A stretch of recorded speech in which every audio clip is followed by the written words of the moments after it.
Welcome back, Billiken fans. It's Zach Miller and Peter Hale. This is the Midtown Madness Podcast. Before we get going, thank you so much for listening.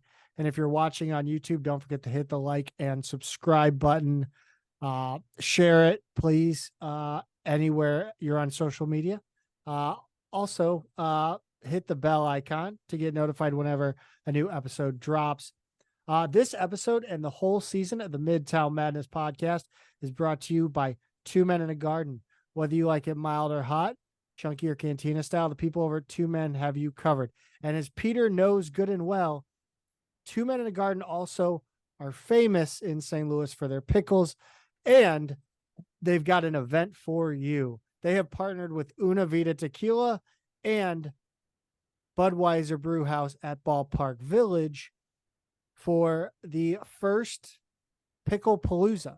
Don't miss out on a jarring experience at our first ever pickle-themed party in the outdoor beer garden at Budweiser Brew House at Ballpark Village.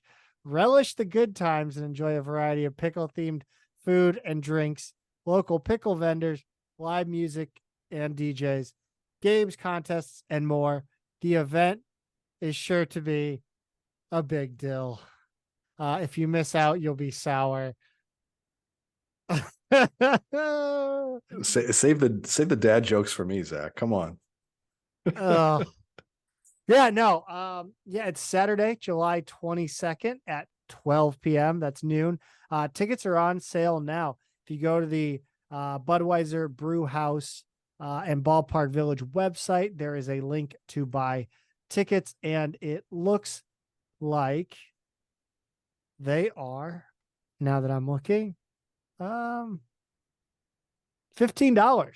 General admission, 21 and over. So, hey, affordable. Sounds like a lot of fun. I'm not a pickle guy, but there is tequila involved, so I might be able to make an exception. Yeah, Pete, let's get going. Not a lot happening, but we did find out that Yuri Collins will be on a summer league team. He's going to play for the Golden State Warriors summer league team. And it's good news. Like there had been, I don't know if it was speculation or hopes or what, but a couple other teams that they thought might be interested, maybe Chicago. He worked out for a few other teams. We know he worked out for Atlanta, several others. But Golden State, Zach, I mean, that's a fun one. It's there's been a couple decent point guards to go through there lately. Yeah, Pete, you know how obsessively I follow the NBA, although my short stint as a Warriors fan. So reading Twitter, I saw West Pine Bills out there, and he's kind of down on the fit for Yuri. I think the worry is that coming into a place where Chris Paul just showed up hunting for a championship, there's not really a lane for a point guard trying to crack a roster. And that's probably true, but we're talking about summer league here. I mean, this is a couple steps removed from an actual NBA roster. Yes, it is meaningful to play for a team summer league. Yes, it is a potential stepping stone or way to get seen for the G League or bigger things, but it by no means it doesn't mean he's going to make their G League team roster, which I think is down in Santa Cruz.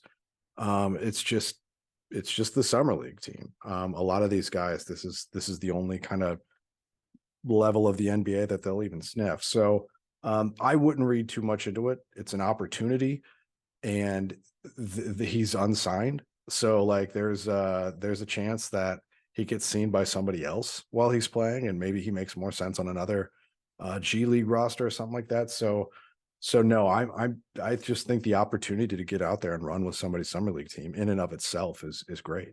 Is this going to be the only thing, like, I've vaguely heard that they're going to play two different summer leagues. I knew about the Vegas one, but I think there's one up in like Portland this year.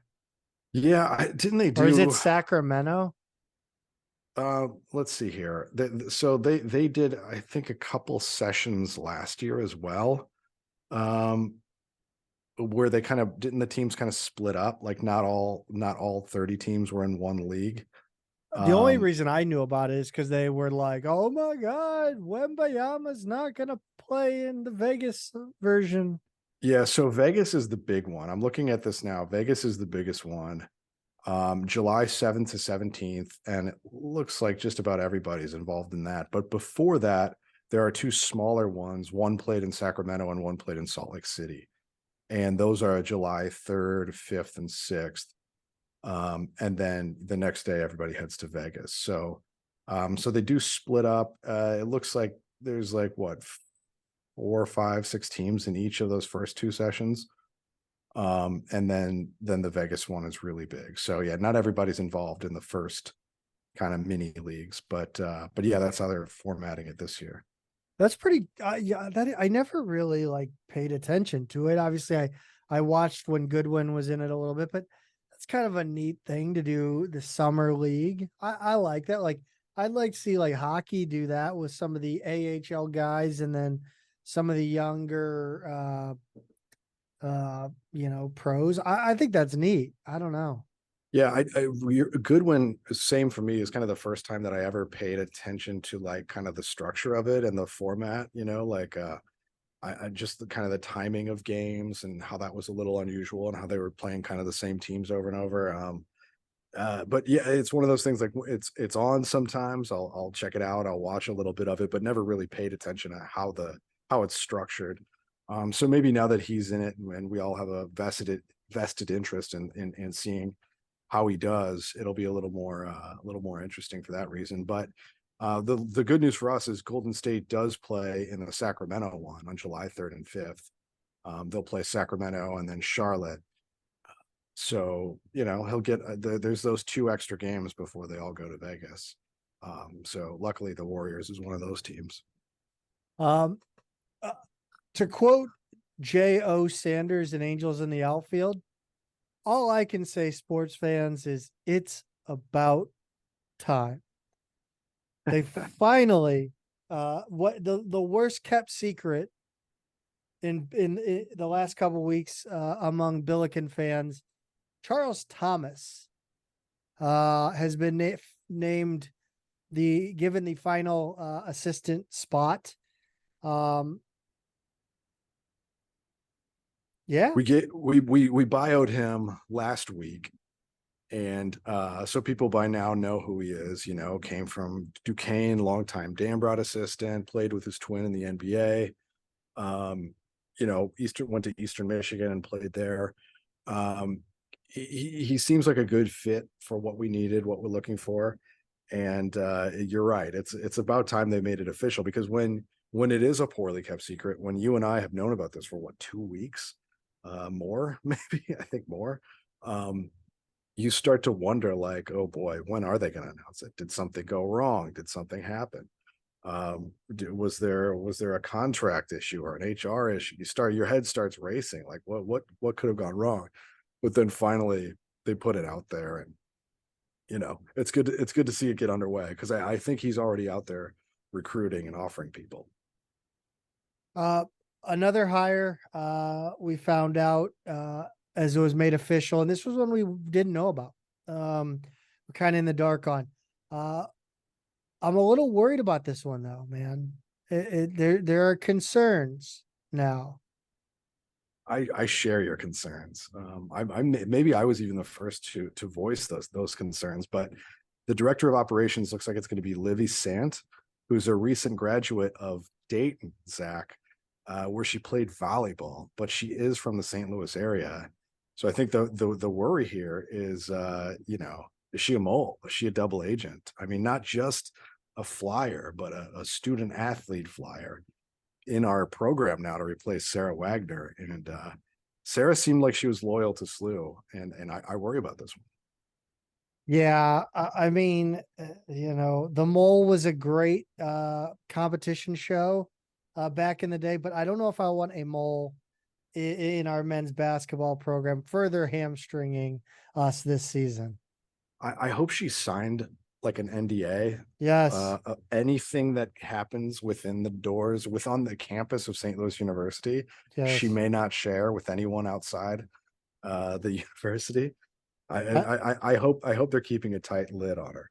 I'm sure Andrea Beatty will make sure her door is locked at all times.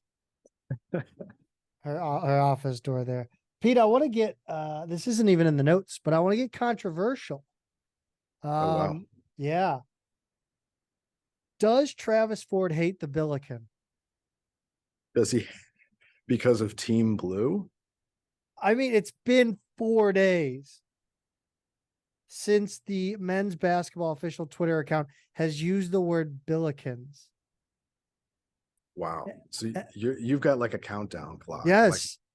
It bothers me. how often must the official Twitter Anytime or Team Blue has Instagram, said it has to be Billiken too? Like there has to be. yes, separate but equal. Yeah.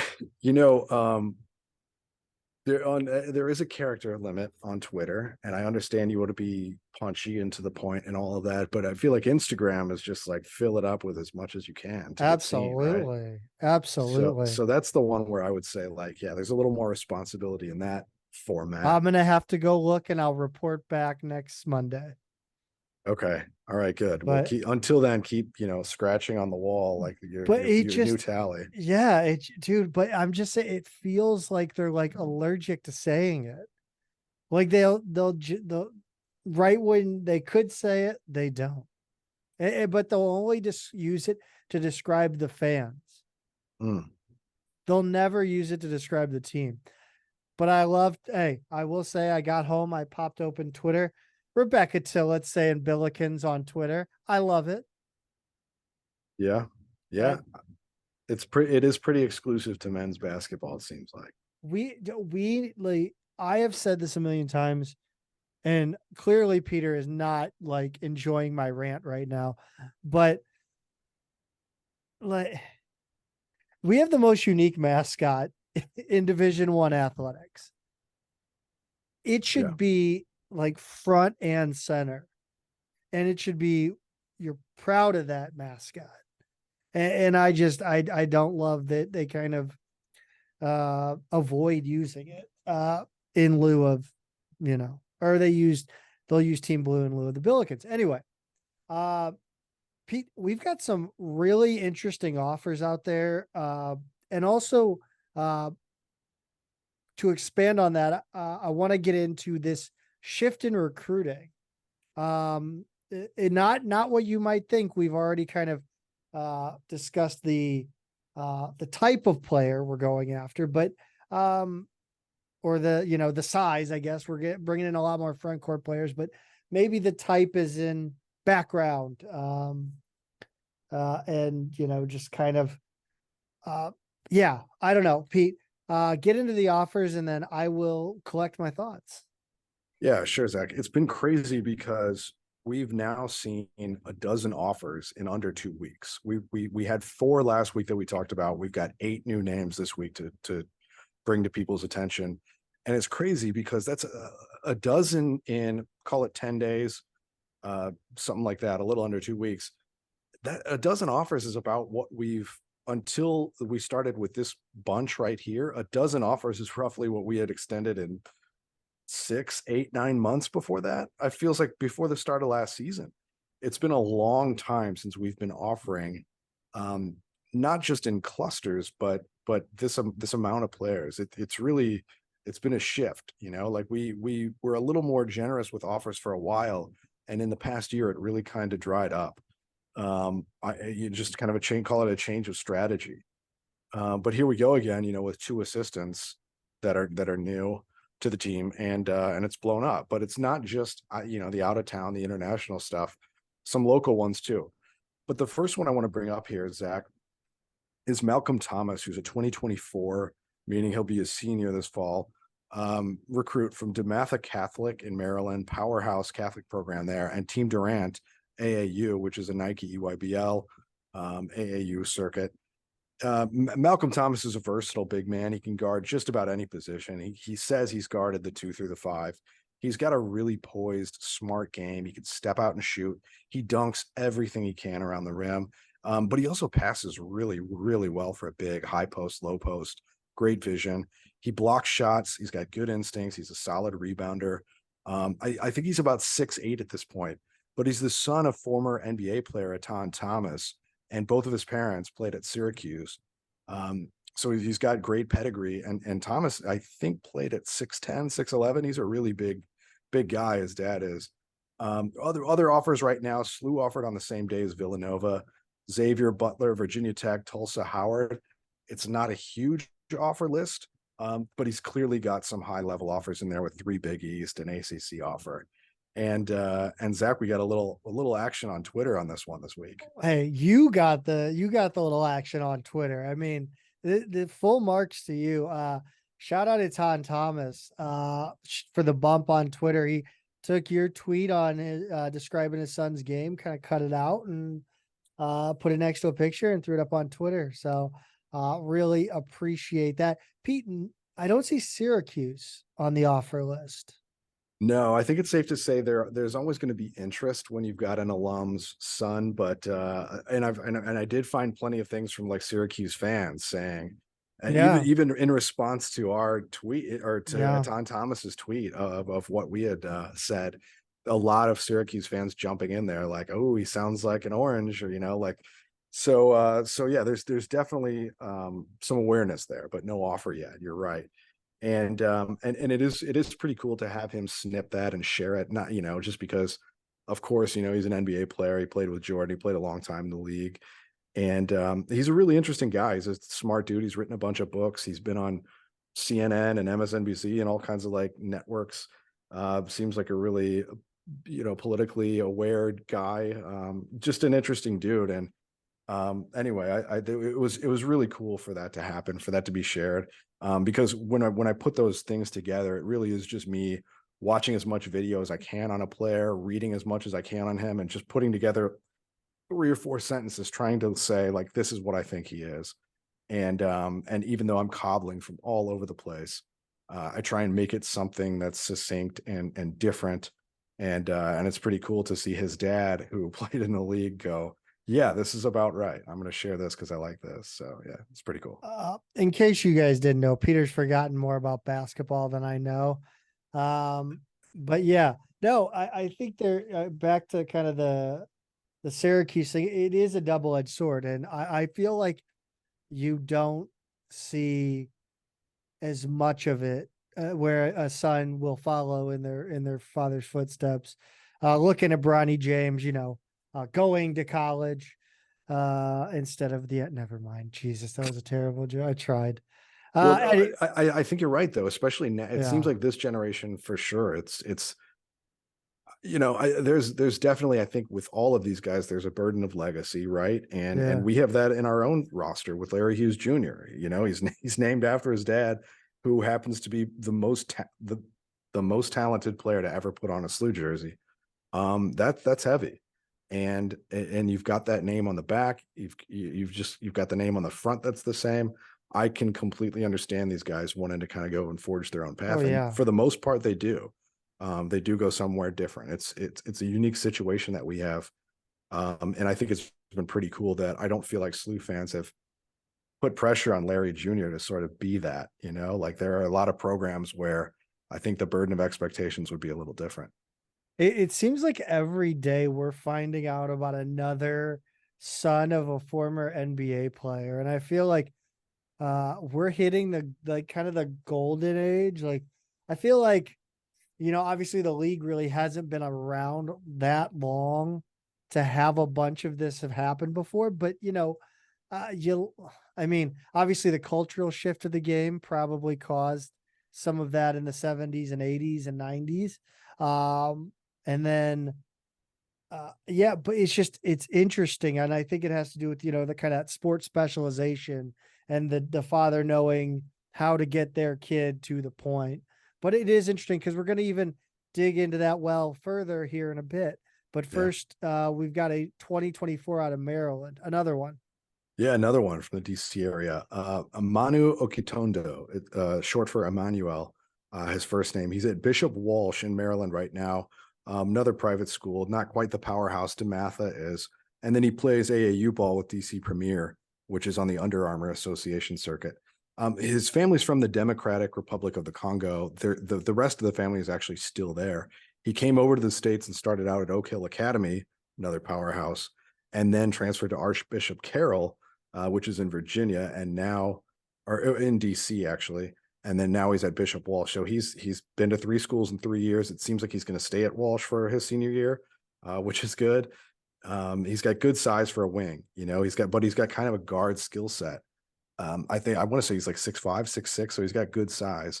Handles it, gets to the rim. He's got great bounce, strong finisher, a lot of energy that he plays with.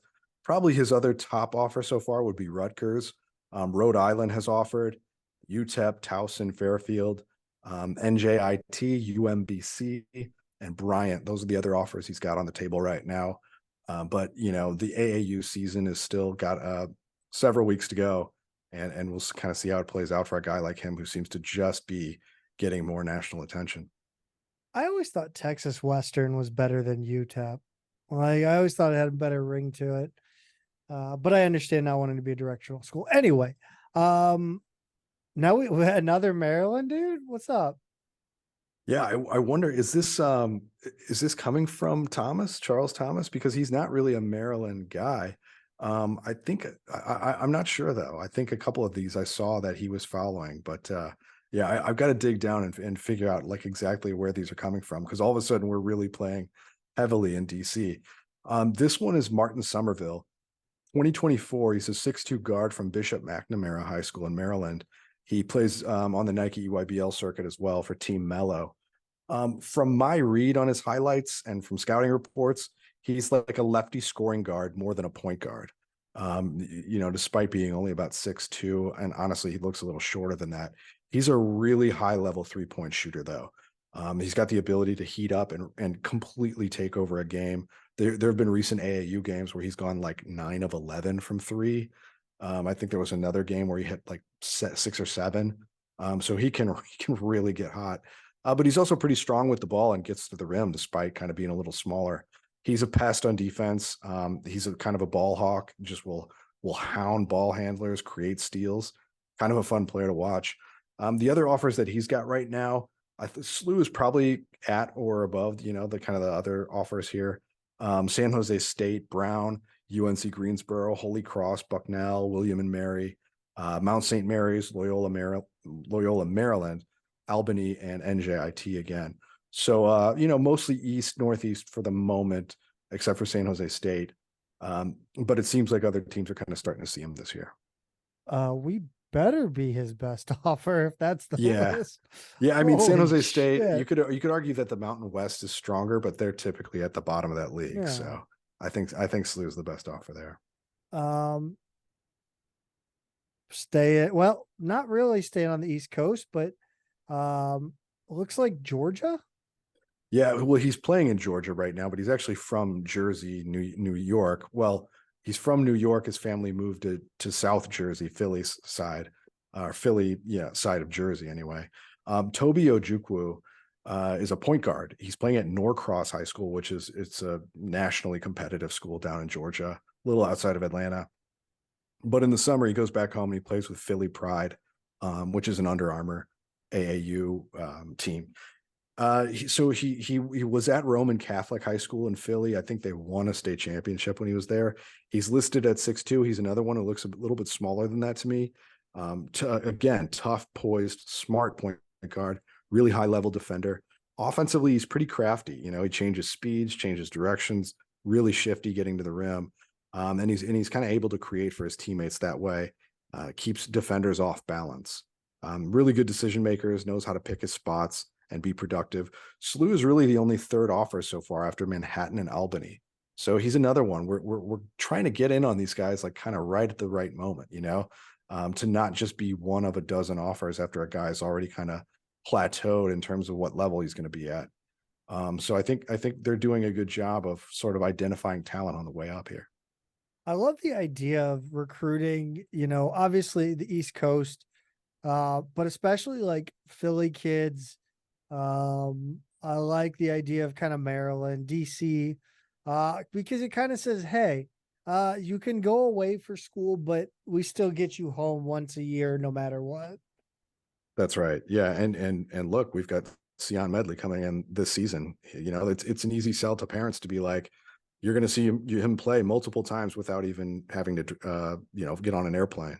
Yeah. So I think that's really a big sell. And yeah, look, I liked Forte a lot, and I think it was only a matter of time before some of the Texas, Oklahoma, Southern kids that he was recruiting, before some of them started coming our way. I don't disagree with recruiting the place, but it is an advantage to be able to recruit the area where you're going to be playing most of your road games. Another Philly kid. Yeah. Yeah, this is another one. Cameron Wallace. But now we're shifting classes, Zach. We're going down to 2025, the Rising Juniors. He's a shooting guard from Westtown School, which I think isn't that where we just had Jake Forrester. Didn't he go to Westtown School? I'm pretty sure. I'll have to Jake verify Forrester. that. Yeah, our grad transfer this year, Jake. I think he went to Westtown School and played with a couple of 5-stars there. I think it's the same one, but anyway, also plays his AAU ball for Philly Pride. So that's clearly a program we're making inroads in. He's long and lean. He's kind of skinny dude, pretty smooth, 3-level scorer, smart, patient player. Not a whole lot of video on him so far. But someone replied to us when I shared a video in the little bio and said he looked a little like Sincere Parker. And I didn't initially make that connection, but I agree there's a similarity there. And right now, the other offers he's got: Cincinnati, Temple, and Drexel. So a couple local programs, and then Cincinnati, which is moving up to the Big 12 this year. So intriguing player here, small, raw, but I think there's a lot of upside. I like his game. Kai Shinholster, which is a great goddamn name.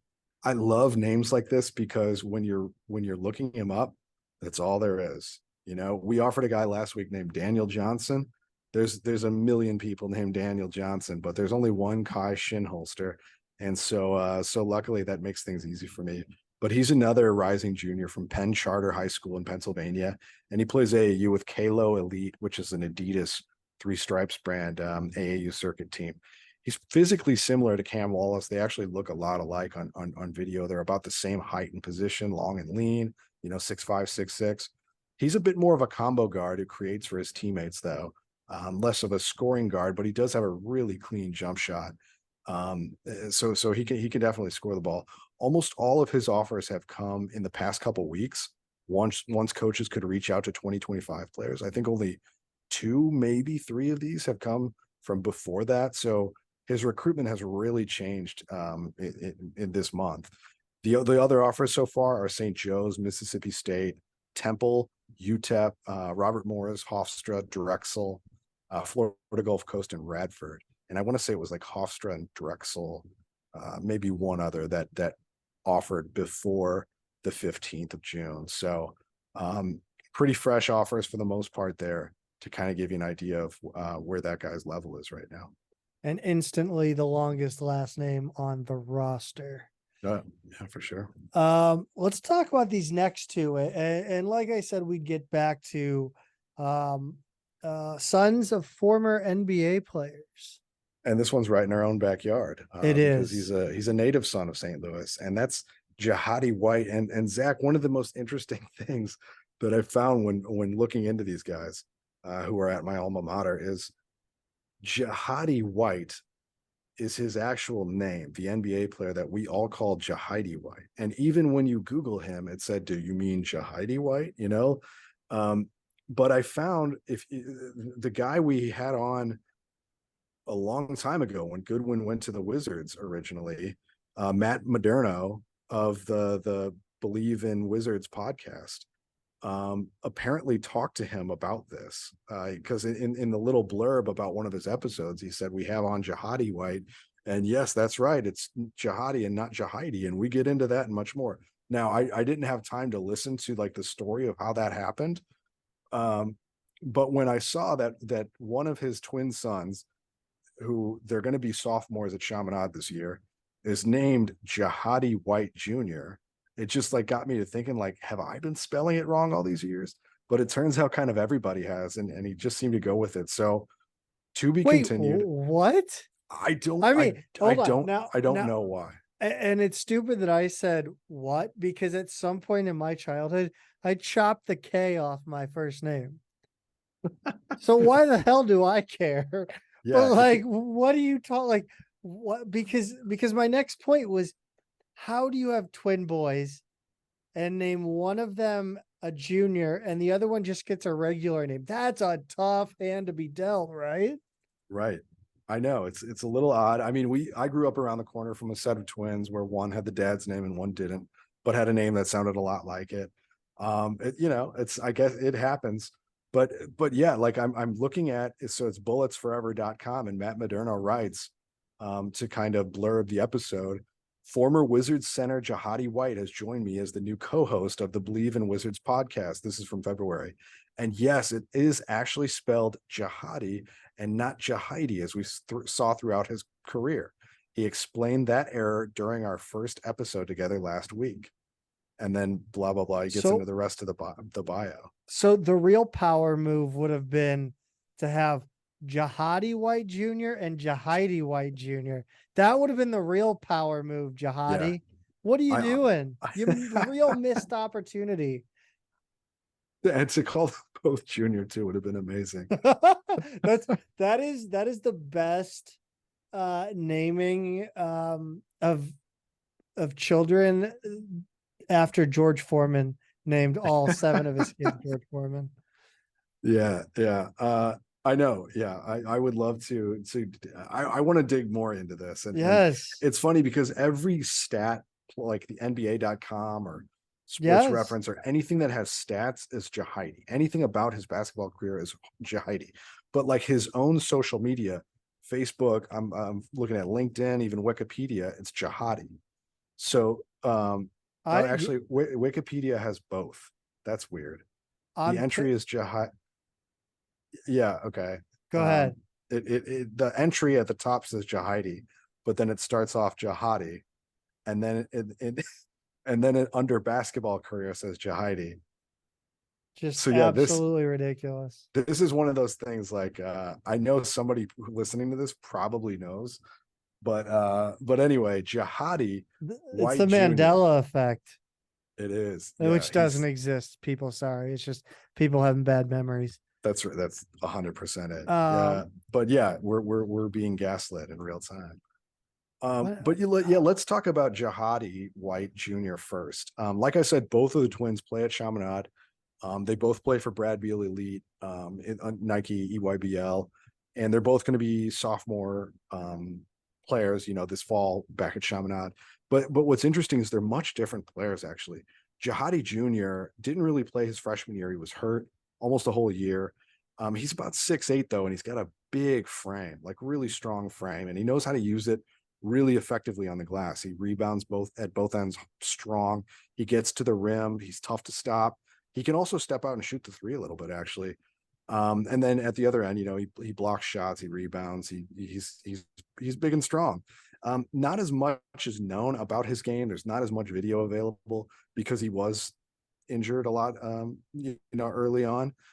But yeah, when you see him, it's undeniable that there's a big solid frame there, and he's so young. He's just going to be a sophomore, so really intriguing to see how big he gets, how much he can develop. And then so SLU was the first school to offer him, basically, along with SEMO.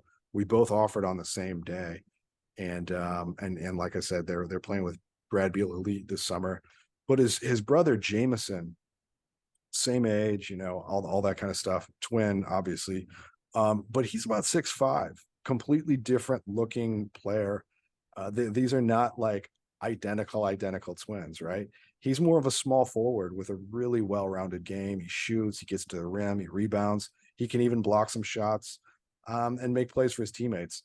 He's my buddy Joe, friend of the show, compared him favorably to Jericho Hallams, a guy who went to Chaminade for 4 years, played a ton there because he was, alongside some big time players there like Tatum and Cook and some others. But I want to say he was 1 or 2 years behind them, but played varsity for 4 years. So he was around a long time. Went to NC State and SLU even played him.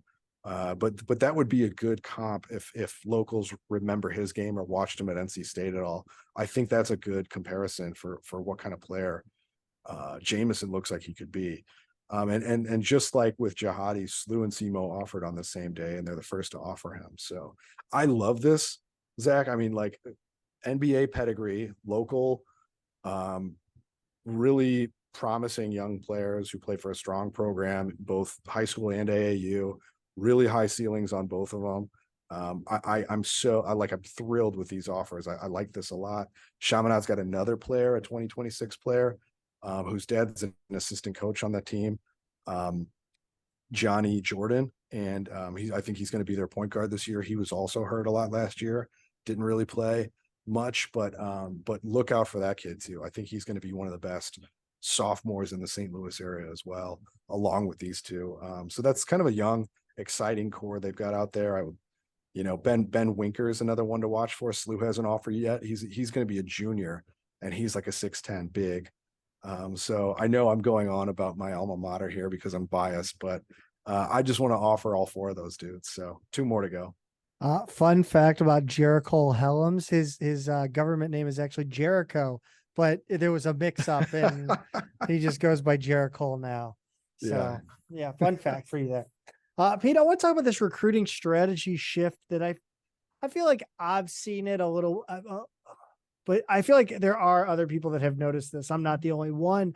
But we got to talking amongst the sluts, the Slew Twitter think tank, and the profile of recruits has changed a little bit. It seems like we're going after a lot of legacy players as it pertains to NBA dads. Seems like a lot of these guys, NIL money might not be as important. As a matter of fact, Malcolm Thomas, the first guy we talked about, explicitly said that in an interview. I want to say it was just a few weeks ago that he gave the interview. He just said, look, I'm looking for fit. I'm looking for opportunity. I'm looking for the program that's going to help me reach my goals. He's talking about those kind of things. Wants to go to a school that's good academically.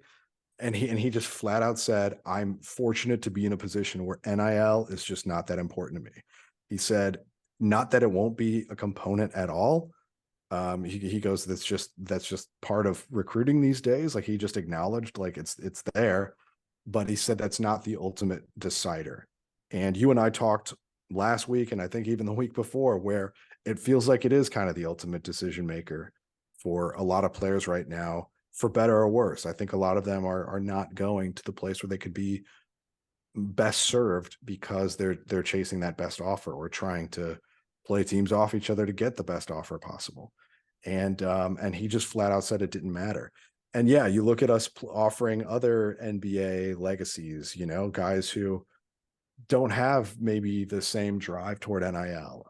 And I think, that we're also offering guys, we're coming in as like the first or second or third offer for guys who are like Northeast, expensive prep school players. We've got a few of those in the mix. It does seem to be an acknowledgement of like, hey, maybe our NIL goals for this year and the next couple of years, we're here, and maybe the reality is our fundraising is here and just hasn't quite been where we wanted or thought it might be. And so we need to pivot and figure out, how do we get the best players in here if we don't have the bag we need to compete with Big East teams, for example? And I think it's a great shift. Honestly, I'm a huge fan, and I'm not just like blowing smoke here. Like, we talk all the time. We talked about being first on the NIL train, and that would be great. That would be awesome. But the matter of the fact is, we don't have the amount of boosters that have deep pockets. We don't have the obsessive, we're not capturing a city because there's way too much to do here. We're not Dayton. We're not, Richmond, Virginia, where it's really kind of, they're the top basketball team there, VCU. But I think there's something to be said about, like wait and see. but also now you were on the front end of the potential NIL bubble burst. Yeah, no, I know. And I mean, to me, that shows there's a sort of a dynamic view on the coaching staff and a realistic view. And also like one thing we haven't even mentioned is international players.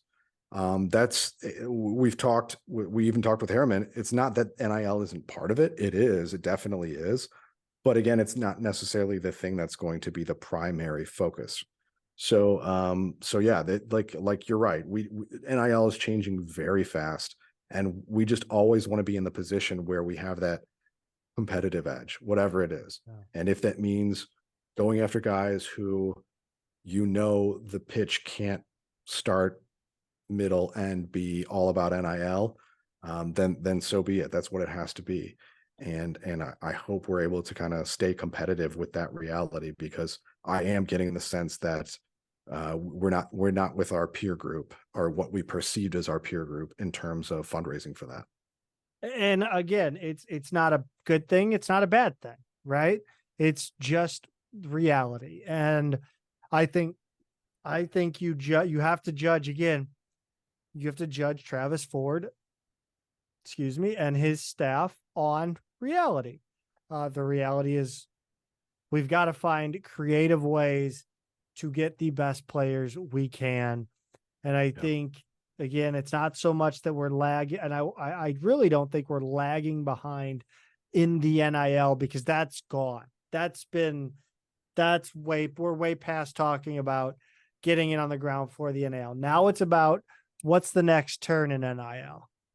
And I think we're on the front end. I really do, because I said there's absolutely no way that you're going to compete on the level. I mean, the numbers we're hearing again are outrageous, and there's no way those are numbers that are going to stick around. Yeah. You're getting kids that are, you're getting kids realistically. So. Yeah, I agree with that. And I don't necessarily want to be the school that's throwing dumb money at players either, because that's to me, that's almost a guarantee that you're going to just have an incredible amount of roster turnover every year. And I know that's funny for us to say this year, because we have had it, but our roster turnover was a little more organic, right? We had a lot of players run out of eligibility. That was always going to be the case, with or without NIL on the table. But yeah, I'm looking at a lot of these other schools, like SEC schools, who are throwing six figures allegedly at guys who really aren't even going to be rotation players. And you're wondering, like, what are you doing? Why are you doing that?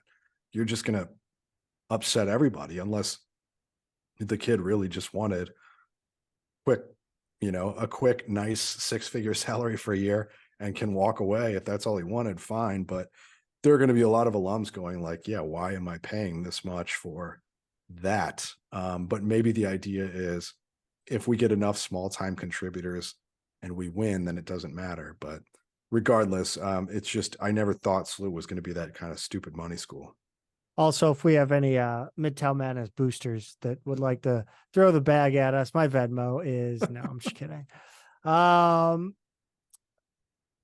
Pete, let's circle back. Well, circle back. I called an audible there talking about the recruiting strategy shift. So some transfer news-ish. Chandler Lawson has picked a spot, and it's not SLU. No, we were one of the 6 or 7 schools in the initial tweet about who's reached out to him, but it was clear from the start that some of the other schools that were in the mix were higher level schools, right? SEC, for example, and one of those, Arkansas, is where he ended up. It's funny because Arkansas has kind of seemed to offer everyone to hit the portal. So when someone actually goes there, it's always kind of surprising. It's almost like they're acting like an SEC football team that's oversubscribed. But regardless, he's going there. I don't know if he'll play a whole lot. He was like a 5-4 guy at Memphis, and ostensibly going up a level, to the SEC, even if Memphis is the top program left in the American. I wonder what he's going to be there. But regardless, when you see a guy all of a sudden hit the portal out of Memphis late in the game and then go to Arkansas, it kind of feels like somebody picked up the phone and called him and said, "Hey, there's an opportunity for you if you want it." And he said, "Okay, sure." Memphis seems like a little bit of a mess right now. They've got some open spots. We know Penny's suspended for the first 3 games of the season for doing an in-home visit when he wasn't supposed to on the recruiting calendar, which, is not the biggest thing in the world. That's Al Capone getting busted for tax evasion. But Penny didn't kill anybody. But he didn't rob a bank. Allegedly, he didn't. He didn't rob a bank. But yeah, he's look. That one doesn't move the needle much for me in terms of perception there. But it does seem like there's a kind of a weird thing going on at Memphis right now, and it's very much an unsettled situation, Zach, which does lead into our other recruit, who you and I have, I guess, brought up every show for the last 6 or 7 shows, because this guy's kind of been on the line for a while and nobody can reel him in. Yeah, it feels like he doesn't want to be reeled in, or Yeah. he wants to be reeled in, but you got to add a little extra bait to that hook. I'm glad I used that analogy to start with, because I like how that turned out. But yeah, Malcolm Danbridge, we still don't know what he wants to do. We don't know if he's going to stay at Memphis. We don't know if he's going to come to SLU. We don't know if he's going to go somewhere else.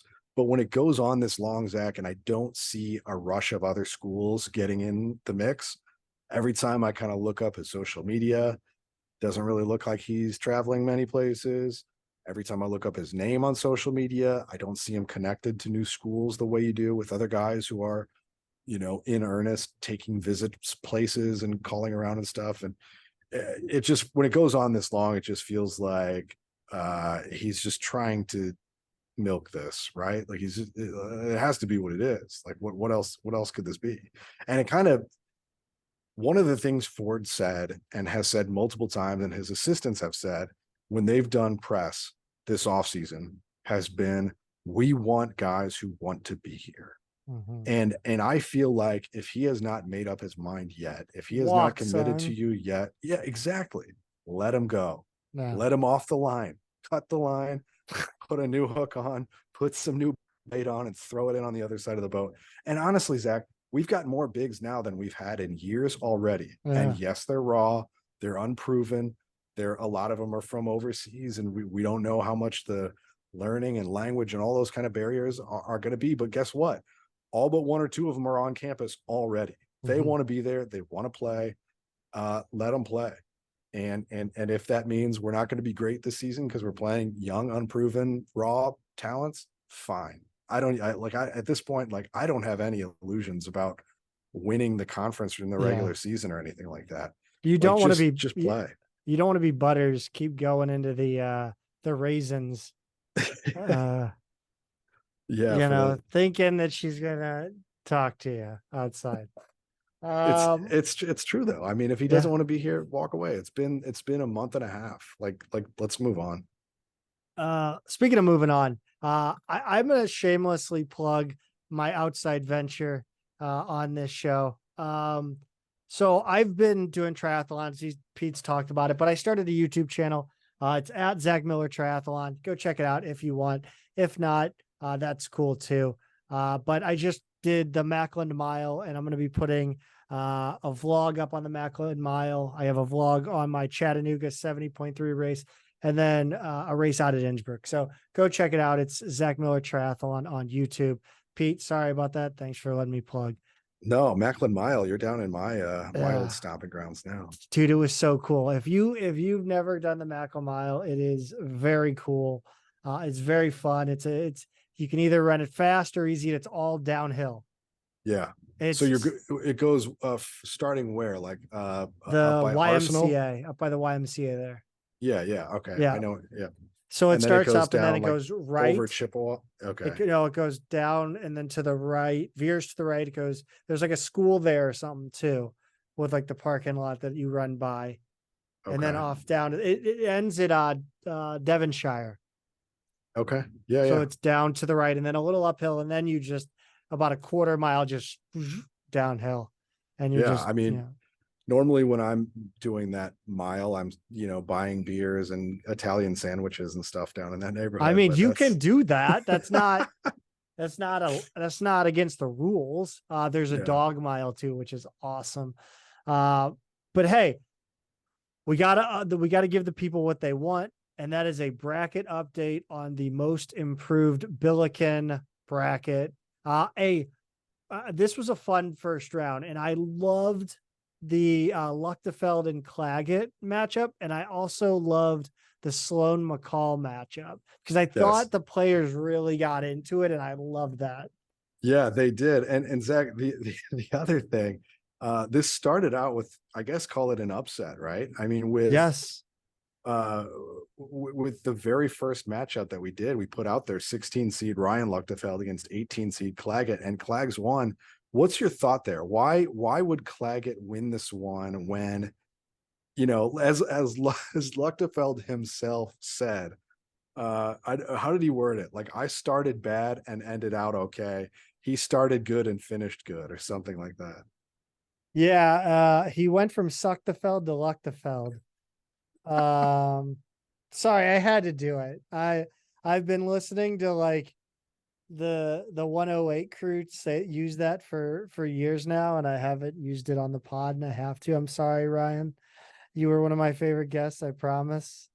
But yeah, no, I don't know. I think, it's just Clags, man. Yeah. Like that one, I think it's the first one. Maybe people aren't paying attention, go with the popularity contest versus the actual kind of the spirit of the competition, and the next matchup, people did it right.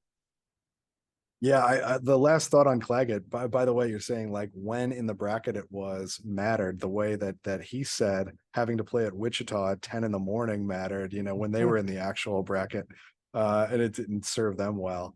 But yeah, the next one was Dwayne Evans and Jordan Goodwin. And if you're going on recency bias or popularity, arguably Goodwin's probably the winner there, but with almost 2/3 of the vote, Dwayne Evans came out on top here, Zach, and I tend to agree with that result. Yeah, I do too. I think Goodwin was a major recruit. He also, I think, made the biggest improvement out after his time at SLU.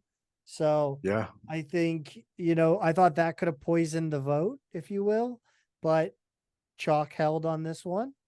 And Evans moves on to face Marquis Perry. He does.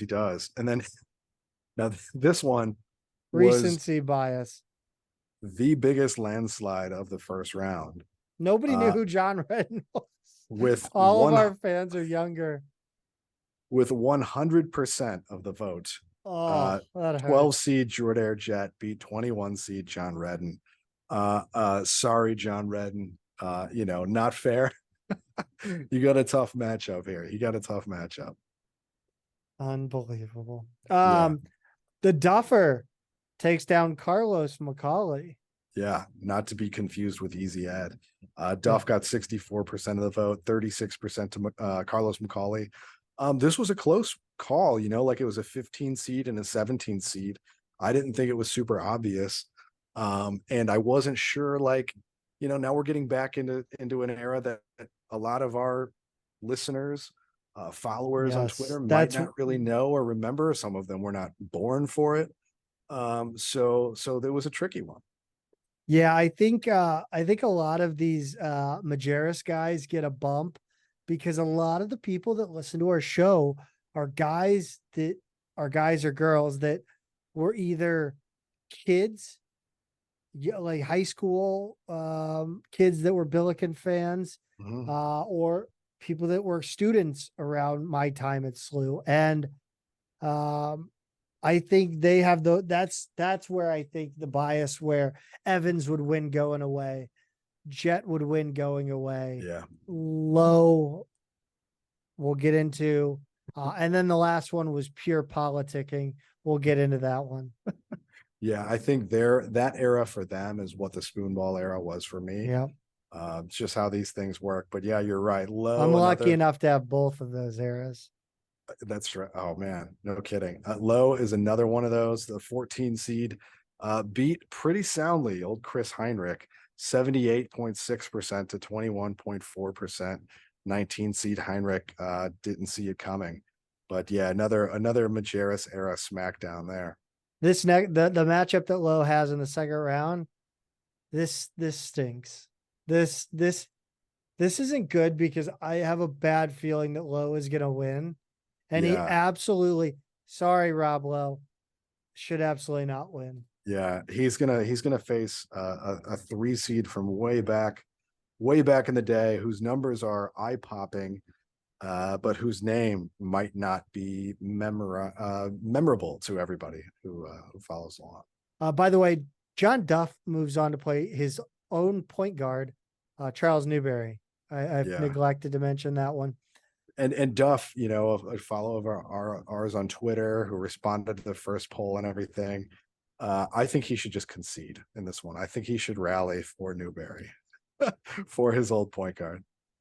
Just the assists going the other way.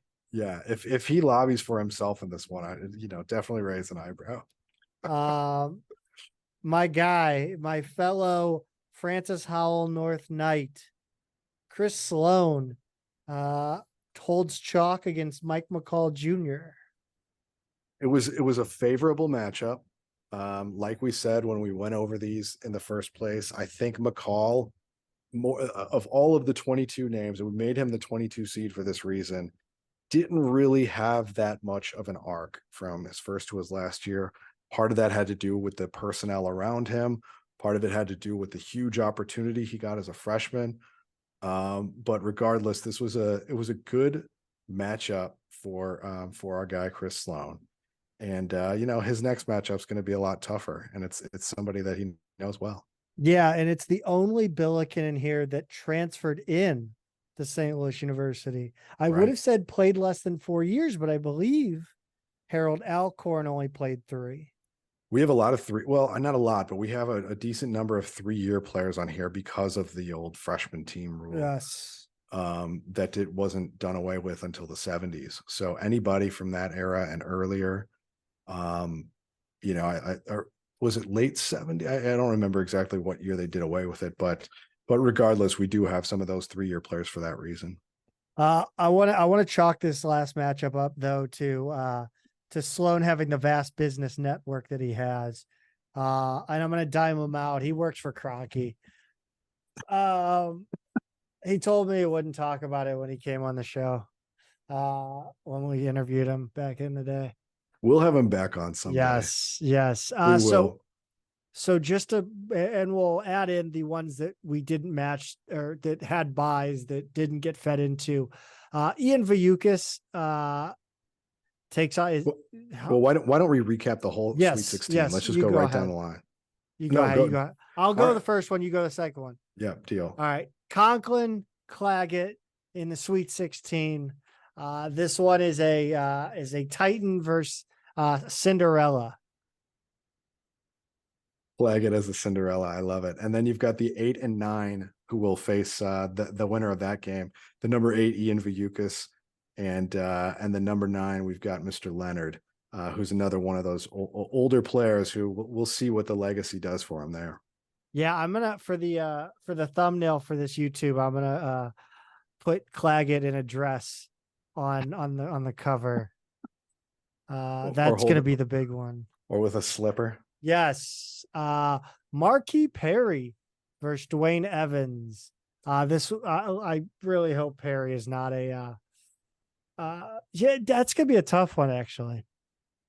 Evans is tough at the 13 seed. Marquis Perry was my guy. I said I wore number 5 in grade school basketball because of him. But like Evans, man, like I can't get it out of my head. Like his play against Butler his senior year, I think. And then, or maybe it was even his junior year. And then of course, the New Mexico State game. Yeah. Just dropping in mid-range buckets on Sim Bular all night. That was a 4-13 game as well. Yeah. Next one. We've got a classic 5-12 matchup where the number 12 Jordair Jet looks really dangerous against the 5 seed Jeff Luchtefeld sitting out there.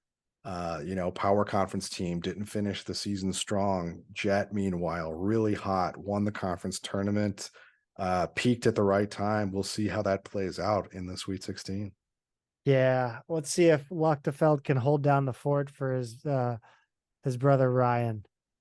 That's right. Like we mentioned earlier, Charles Newberry versus John Duff in an intra squad matchup. Yeah.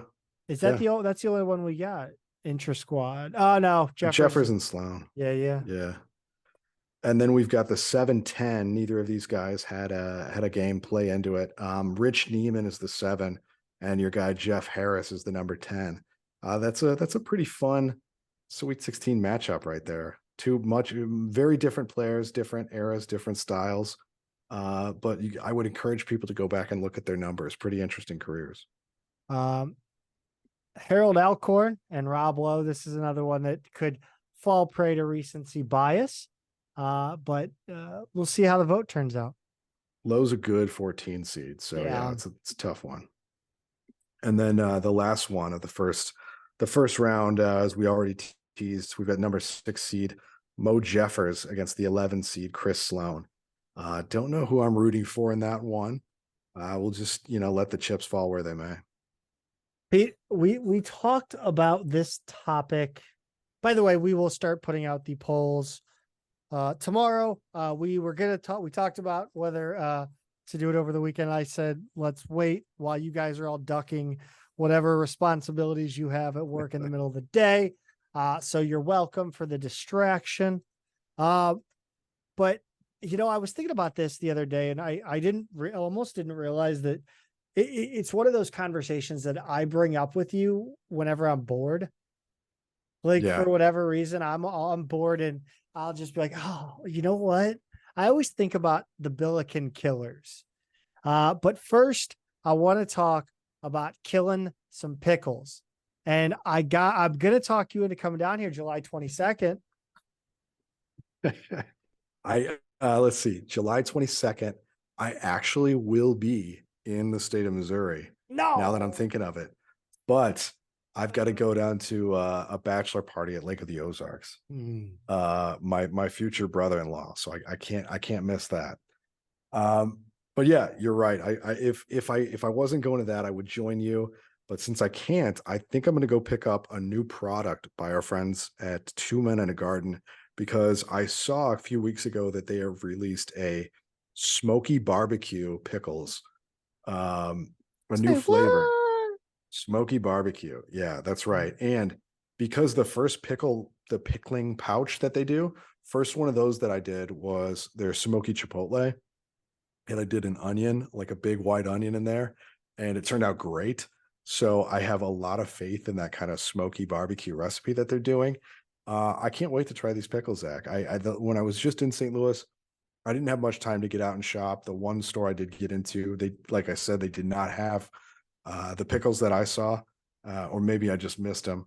But then they only had a couple varieties of the salsa. But I hopefully will have a little more time next time to hit a store, and I'm definitely going to pick up at least a jar of these because they sound amazing.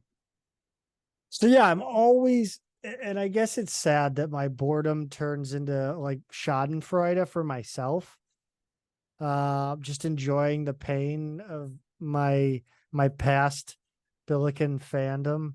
But I always think about these players that have big games against the Billikens. Obviously, one of them would be Ahern. Obviously, that's the classic.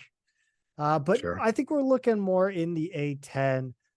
There are always those guys that always seem to have big games against Lou, whether it's on the road or at Chaffetz. They're Billiken Killers. So I got to know, Pete, who are the guys that stand out to you as always just giving us the business? Yeah, so the one that immediately jumped to mind, and I think this is probably the answer for a lot of people, and it has a lot to do with recency. It has a lot to do with familiarity and where our rivalries have gone.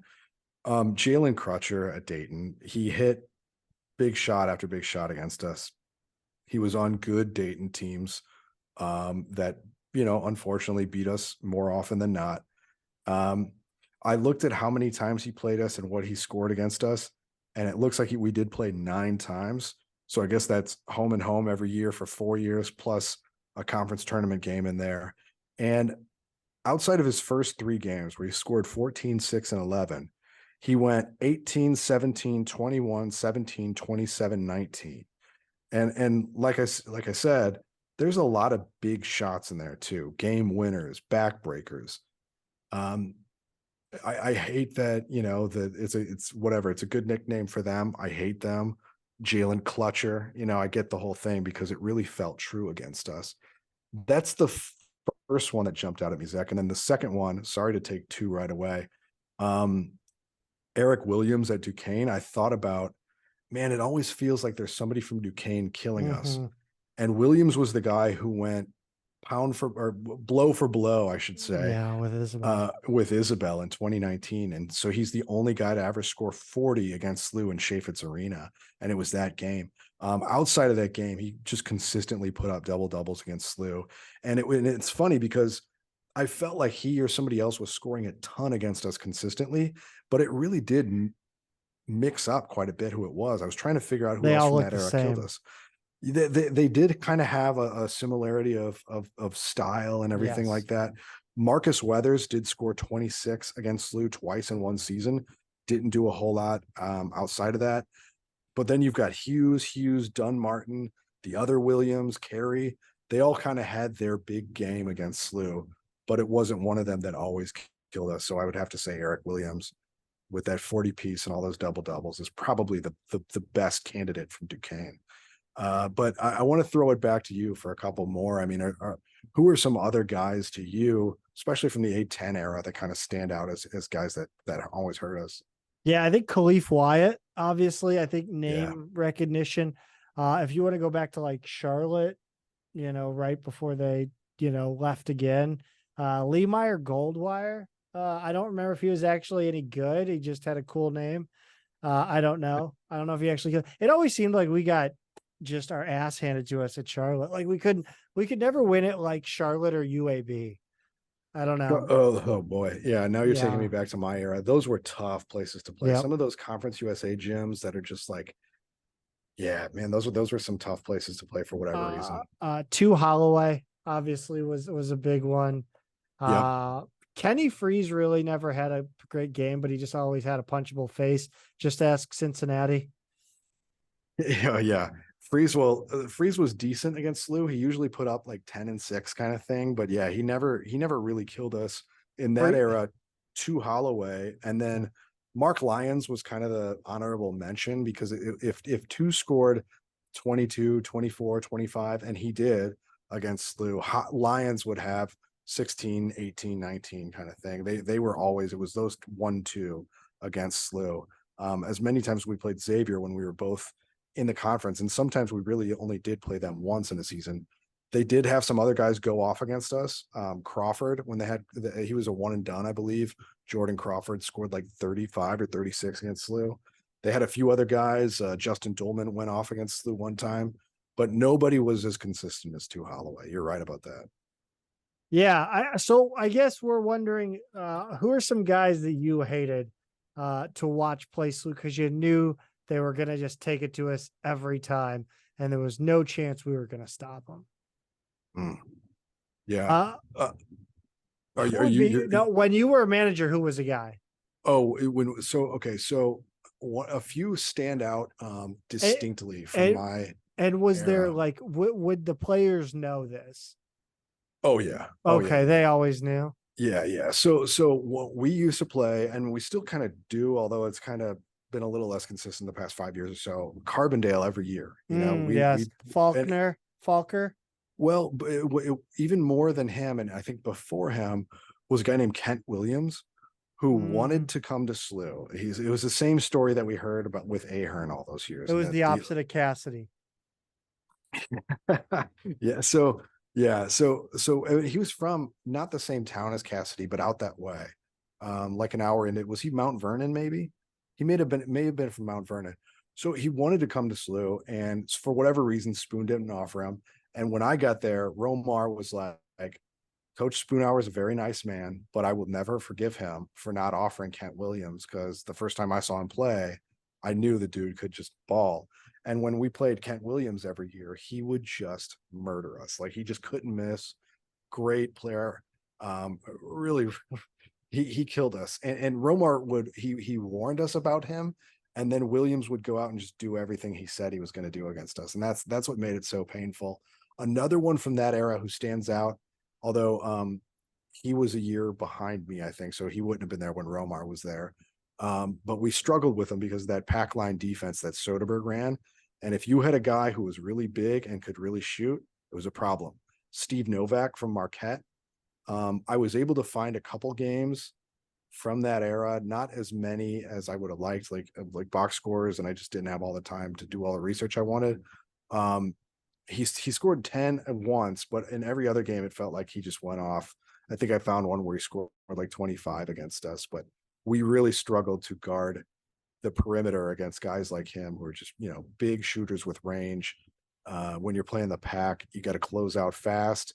And we were closing out guys who were giving up size to him. So it was just kind of a 1-2 punch that let him feast against us. So those are two guys. I mean, I know there are more. Like, I'm thinking back to those teams with Louisville and Memphis and Cincinnati, and they all had such good players like Reese Gaines and Steve Logan and just so many from that era who really we struggled with. But I don't know if any of them were super consistent in the way that they beat us, like a couple of those guys. Pete, let's move over to the women's side of basketball. Pete, did you know that the women's basketball program had another assistant opening? I did not, Zach. I mean, when they hired the second associate head coach, I expressed a little surprise that they're going with the two associate head coach look again, instead of one associate head coach and a couple assistants. But no, I did not know there was a spot, but it looks like they filled what's being called assistant coach and recruiting coordinator position. Yeah, Kelsey Johnson. She was a grad assistant. She started out as a grad assistant at UT Martin, moved on to a grad assistantship at Ole Miss for the 21-22 season. Assistant and recruiting coordinator at CMO from 22 to 23. She's from Massachusetts, went to Bridgewater State University, and had a couple lower division coaching gigs before UT Martin. I do like this bio because she went from lower division schools that we would not have heard of to Ole Miss in the span of about 3 years.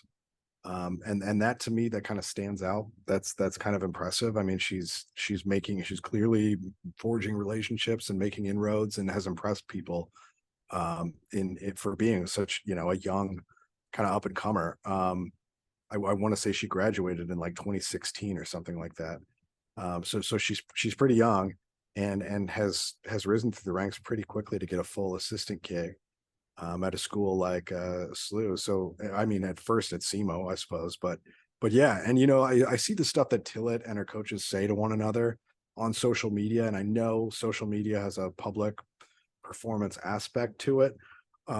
But it seems like she's really built a strong culture of people who know and like and respect each other and really buy into their values, that she really likes to repeat. So yeah, it from everything I'm seeing, it seems like a really good fit.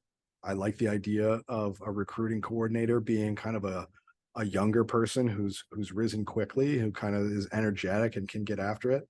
So yeah, I think this looks like a nice hire to me. They got a new offer out, and this young woman, young lady, super excited. Like, she is all over social media, very active, very grateful. It just feels like she was very energized by this Billiken offer. It's her first offer, which isn't surprising, Zach, given that she's a 2027 player, which means she has not played a minute of high school basketball yet, nor has she even, gone to a high school class yet. Why is she on Twitter? Jesus, why is she Mary on Twitter? and Joseph. I mean, I guess as a player who's trying That's to a good get point. All right, offers, I mean, I'm it's just a little being bit mean. different thing. I mean, she's already the thing about her and her name. Please forgive me if I'm getting it wrong. Dasia. I'm going to say Dasha. I would have gone with Deja. Deja. You're probably right. Deja. I've I read go. it and I've watched It's got to highlight be videos, Deja. but I've okay. I'll put money on. All right, let's call her Deja. And I'll make sure next time we talk about her is we've got it for sure. She's going to go to Principia for high school. They've invested in both their boys and girls programs there. But she's been playing up 2 levels in AAU. She plays for Midwest Elite, which is an Adidas 3 Stripes brand circuit team. And she's not just playing up 2 levels, but last year she was the 3rd leading scorer at the 15 under level, despite being like not an 8th grader yet. And then this year she's dominating at the next level up.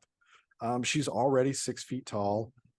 She, like I said, she's already dominating older competition in AAU, and there's no reason to think she's not going to do the same to local high school competition for Principia. I mean, she's got a big, like, kind of strong frame, but she can step out and shoot. She can pass. She really moves. She seems to have from everything I'm seeing, a good understanding of the game. And Earl Austin said she's a really impressive player. He had some nice words to say about her as well. Everything that I'm reading and seeing about her is like she's the real deal. Probably the top prospect in the high school girls 2027 class in St. Louis, which I know is like crazy to say because it's like so early. But she seems like she's going to be a real prospect, and you're right, she seems very, very excited by this, her first offer. And I love what SLU's women's program is doing right now in recruiting. They are in the 2025 through 27 classes, very, very aggressively making inroads in St. Louis, and making priorities out of every D1 prospect right now in those classes. And I love to seeing them make those long-term inroads, because that's where you start getting those wins. As much as I liked her predecessor, it was a lot more spread out recruiting map in the northern Midwest and elsewhere. And I've just never really felt like the women's program has had a prolonged period where they're hitting St. Louis hard. None. And Lish. Yeah, and look, Flowers, Stepanovich. like we've had our wins, but I'm talking about like, did you a lot of talent has come out of St. Louis on the girls' side, Incarnate, and you've never felt like, do you ever feel like an Incarnate player is even looking at SLU? No, I mean, you have Marissa Warren, but did she go there? Yeah, I Well, think one of them transferred did back. Yeah, right. So she went somewhere else first and then transferred back. So it's kind of different, but regardless, I love what they're doing. It's a long-term strategy, and it seems to really be being noticed, I should say. And I don't think you can undersell how much that NCAA tournament appearance has influenced the ability to make these inroads. Mm-hmm. I mean, we were the only Missouri State college, right? Only college in Missouri to go to the NCAA tournament in women's basketball. So, I mean, right now we're the hot name. And Tillett's just she's got to capitalize on it, making these inroads, and it's a great strategy. It's well done. Yeah. So we'll see where it goes. I still think it's going to be transfer heavy in 2024. But after that, I think is where we really see the younger classes, the 2025, 26, 27 start to pay off. Because next year you've got a lot. I mean, think about this roster. It is senior and grad student heavy, right? I mean, there's a lot of 4th, 5th year players who are going to run out of eligibility. I guess mostly 5th year players who are going to run out of eligibility in 2024. And I think it's gonna have to be a lot of transfers. She's probably going to hit JUCO hard again, and probably look at the D1 transfer list as well. And then after that, I think we're going to start seeing not just more high school names, but I think we're going to start seeing some dominoes fall locally. And if not in 2025, then 26. I mean, she's doing a lot of work in the area for sure. Yeah, we talked about, in the bracket where the voting goes to a guy like Lowe because it was, formative years. Until it going after an 8th grader, we're starting to recruit an 8th grader early. who just watched them. That's the most like 8th grade. I would have been, if my local team when I was in 8th grade would have, gone to the NCAA tournament like that, like I would have been all over it. Yeah. Yeah. Oh. Huge formative years. Yes. Women's volleyball. Some exciting accolades coming through for them. We've got at least one of them on the roster out of Kentucky who is going to be top 3 in Kentucky for volleyball. And then one who is looking like they will be an All-American at nationals, which is going on right now in Florida, which is where Andrea Beatty is recruiting currently. Field hockey, Pete, and I know you're going to give me in-depth reports on all of these from all the video you've watched. Maybe not in depth, but I'll at least hit the bullet points of the press release. But they did announce the addition of 4 to the roster for next season, which will be this fall. Ava Blyer, who's a forward midfielder from Pittsford Sutherland High School and Rochester, New York Field Hockey Club, up in the Rochester area. Then they're bringing in Sierra Larson, who's a forward from St. Thomas Aquinas and Sea to Sky Field Hockey Club in North Vancouver, BC. That's the most Vancouver ass name for a club ever. Sea to Sky, absolutely, yeah. But that's the head coach's stomping ground. So we're seeing her, bring some more players in from out there. Carrie O'Donnell is a goalie from Hillsborough High School and Center Court Club team in Hillsborough, New Jersey. And then Mary Vetter, a local forward midfielder from Ladue High School and Gateway Field Hockey Club, rounding out the incoming class of 4 that we'll see this fall. That wraps up the week in Billiken Athletics. Follow us on Twitter at Midtown Mad Pod. At Peter is a tweeter, at Zach Miller MMP, and on Instagram at Midtown Mad Pod. Of course, we appreciate all suggestions you might have for the show. Send them our way. Our DMs are always open. Subscribe, rate, leave a review, 5 stars, all that good stuff. As always, Pete.